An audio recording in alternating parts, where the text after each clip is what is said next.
We would like to honor Maria Sabina during Women's History Month as a shamanic pioneer. We specifically want to shine light on Sabina as a revered shaman and poet from a small village in southern Mexico. Born in 1894, she dedicated her life to spiritual healing through the sacred practice of psilocybin mushroom ceremonies. Maria was known as a sabia or wise woman who understood the profound connection between nature and spirituality. Her teachings and ceremonies, known as veladas, were transformative experiences that opened the gates of the mind for many.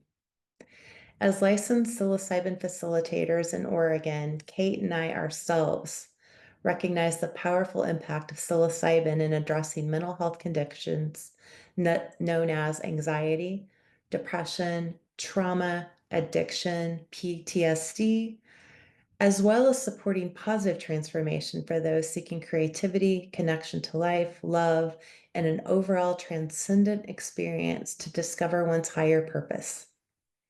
Please know that Maria Sabina's legacy is essential in this conversation as she courageously shared her knowledge with the world.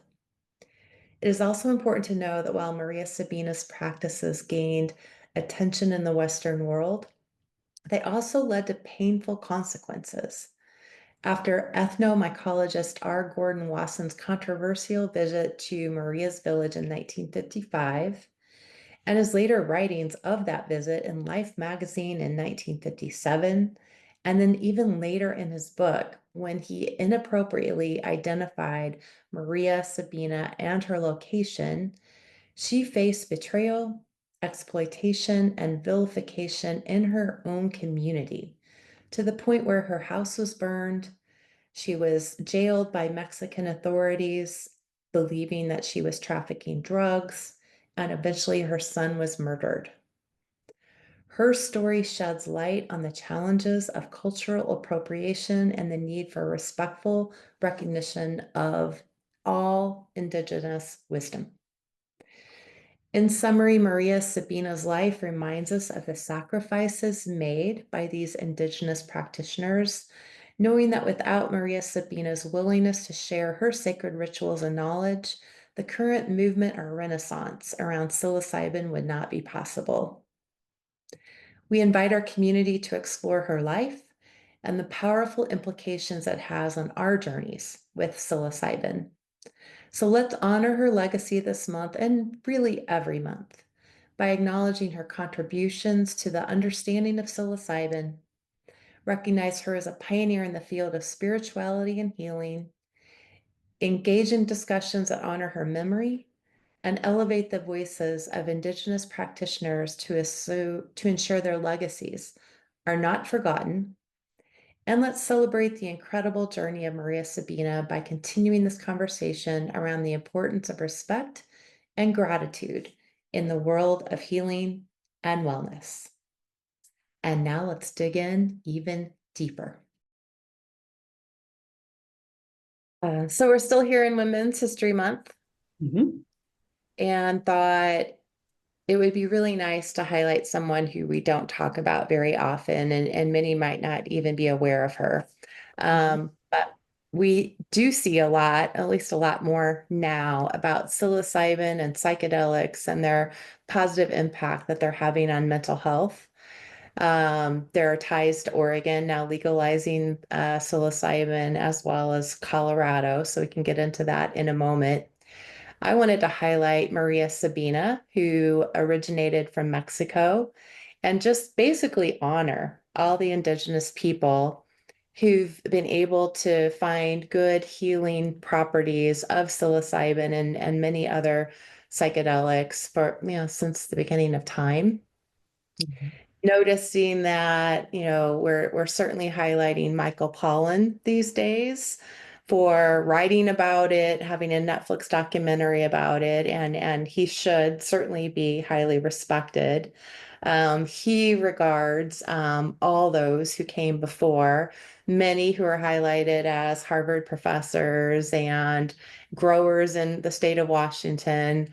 And yet he too always goes back to Maria Sabina is actually the one who an American discovered back in the 1950s, having done generation of healing in her Mexican village.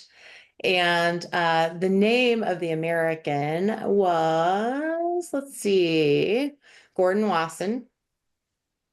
And he had an interest in plants and had an interest in mycology. He had a Russian wife who also had that interest. And he had heard somehow about ceremony, healing ceremonies, and wanted to make a visit. He actually deceived Maria by saying that he knew that these ceremonies were to help people find those that were lost or get insight or to calm them. That if someone in their family were lost, that they felt a connection. And so that's how he approached this. She agreed to allow he and his wife through the ceremony, and later admitted it was a deceit. He was just very interested. He eventually then went ahead and described for Life magazine back in 1957 in an article, Seeking the Magic Mushroom. And that's when a lot of this really became known. And then ultimately, we talk about the hippies in the 60s. Well, that's when the hippies did start to go to Mexico, including Bob Dylan, John Lennon, Keith Richards, to partake in these ceremonies. Maria was ultimately touted as the founder, the woman um, who led through all of this, who founded this. And yet then she was pushed out by her village because her village never, ever wanted all of this to be Americanized or the Europeans to discover this. And so she actually died homeless and died of starvation. So in all the conversations we have about the benefits of psilocybin, the gratitude we have for this medicine now, and almost feeling like it's a modern thing. I always want to remember Maria and what she went through. And if it weren't for her, even though she was mistreated by her village later on in life, we wouldn't know, I don't think, about these substances. So I'll turn it over to you, see what your thoughts are. So I'm grateful for Maria for her trust that she put in people who ultimately didn't deserve it, but her sharing of it as well. And I think it's important to highlight that that word ceremony. You know, this was a sacred item used in ceremony, either in rites of passage, in growing up, in receiving. You know, if there was anything wrong with the individual, you know, that might be something that they would benefit from, these healers would then take them through a ceremony. It's also been used for years. We've talked about me being a death doula, and it's been used for years for those who are ill and afraid in their transition to feeling okay about their illness. So we know that the history of psilocybin has been applied in different areas that we in the modern world are now using as well to address certain areas. So for my work as a death doula, that can be a tool that people can avail of themselves if they're super afraid of death and they're facing and interested in facing those fears. And I say that not from the standpoint of like, oh, you see your death and then you're okay with it, but of the connection that it gives to the individual who's going through it, going through the journey. A lot of people report that I just feel at one with the universe as I come out of it, that I have seen myself in all of the history and all of the future, that I'm breathing the same air as Aristotle, that I am the ashes of those who came before me are a part of the dirt that I walk on every day. So it's that reverence and sacredness that we take into these journeys that we've talked about. But I also wanted to bring up the many healers that were women throughout history, and how before the modern doctor, healing was very much a woman's work. And the first people to go through medical school were women. It was very much looked down as women's work. You had someone who was a birth doula, or you had someone who was a midwife, or you had someone who had lotions and potions in their herbal stores that you would go to help find relief before we entered into the industrial age. And I think that's very it's interesting in light of Women's History Month, just to honor where our medical system has been before we got to this industrial age, where we're kind of flip-flopped with how many women are in the medical field. And there are many women who are nurses, but not very many who are doctors. And that percentage still is not 50-50 and is skewed. So I just wanted to take a minute to in honor of Women's History Month, remember that the healers of the world were very often female. Mhm.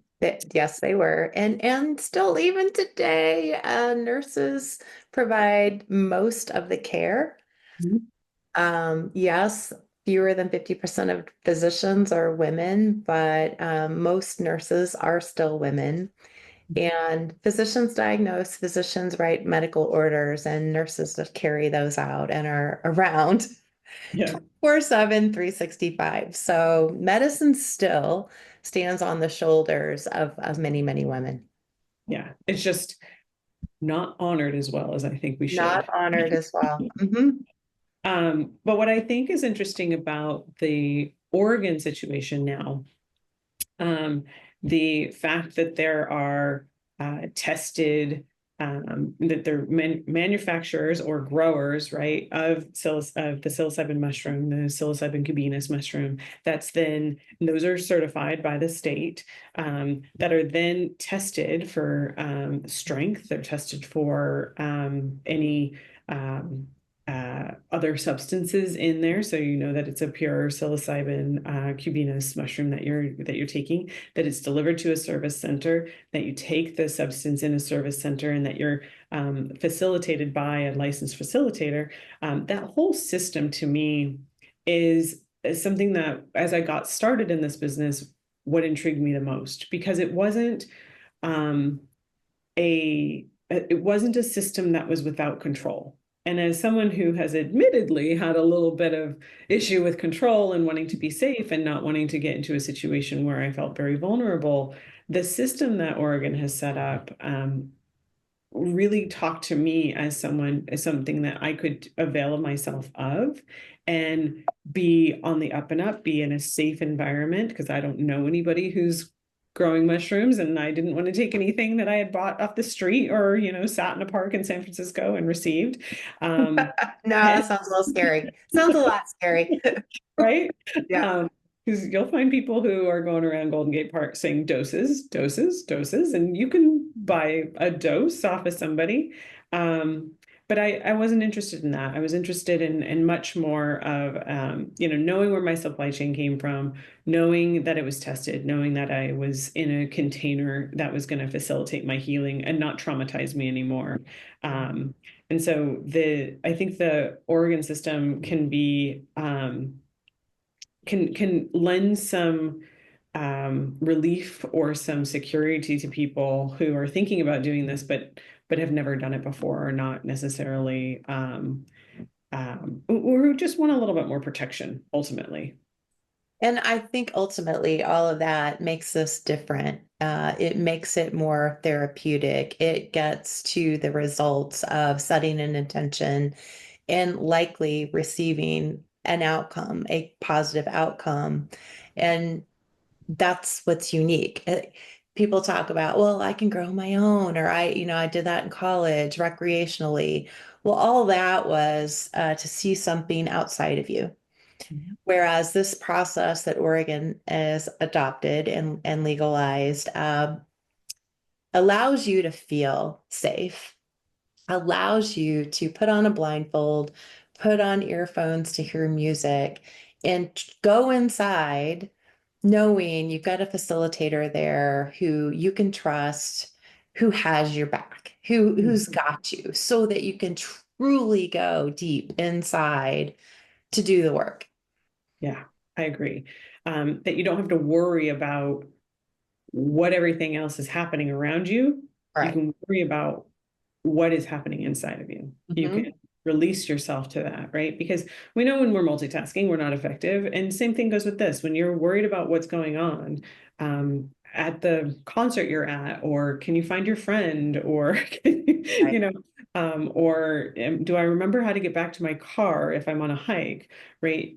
You can pull yourself out of your journey to worry about those things, and this allows you to let all of that go and spend that time therapeutically focusing on you, your experience, what the mushroom is telling you, what the medicine has delivered to you, that you can integrate that into your new perspective as you go out of it and for the next couple of weeks. So I think for any woman who's thinking like, oh, I'm super intrigued. I've heard so much about what this can do for me, but I'm hesitant because I don't think it's safe. I think in looking into the Oregon methodology might make someone think to themselves, okay, well, this is a safe way or a safer way. It doesn't, necessarily guarantee an outcome or guarantee that you're not going to have a bad trip. But it does guarantee that you're not going to get fentanyl laced mushrooms. Right. And it's 100% confidential. Mhm. It's important which facilitator you use, what space, service center you select. Set is part of your mindset going in, but setting is the other component that is so important. And again, thinking back to Maria Sabina, she believed in ceremony.